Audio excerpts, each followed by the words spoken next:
I'm asked really commonly what safety at Aspiro looks like, and one of my favorite pastimes is to scare them at first and say I don't believe in safety. I believe in managing risk well. And the reason I say that is because I can't guarantee safety. And I don't believe you should trust people who do guarantee safety. However, I believe in the skill of managing risk well. And managing risk well requires a high level of judgment. One thing that Aspiro does, and I think does very well, is we move away from a heavy focus on protocol and creating a plan for every possible situation that can come up, and move toward judgment and growing the ability to judge risk well and to respond appropriately.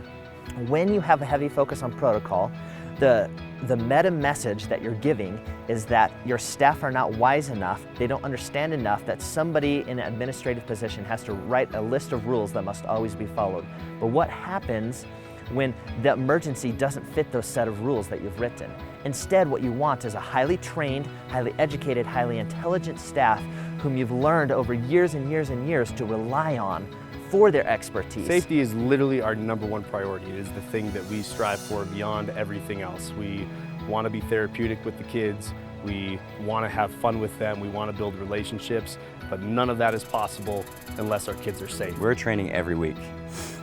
Me being the team leader, I'm also a trainer. I train my guides almost every day out on trail. And I don't just train the guides, I'm also teaching the kids.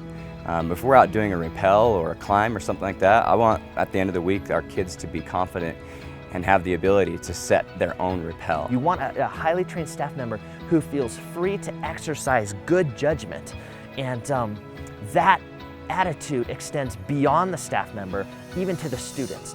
There are so many situations where we have adequately trained our students to lead a high adventure experience, and our staff have been trained to, as much as possible, be an invisible part of that risk management process, where they very gently and very invisibly steer the group if something is becoming poorly managed in that risk department. But most of the time our students actually do a fantastic job of managing risk well. They understand what's risky. They understand that there's a difference between perceived risk and actual risk.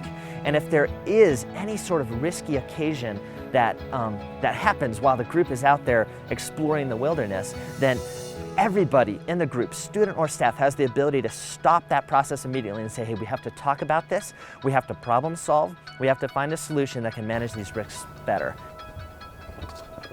Now is the time to nod your head if you do not feel that risk is well managed. So if you're okay, do nothing. If you feel like something needs to be addressed, nod your head toward me.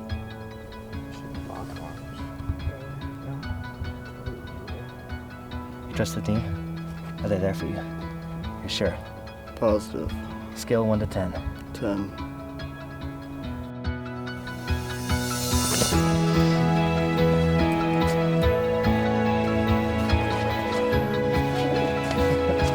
Well done, team.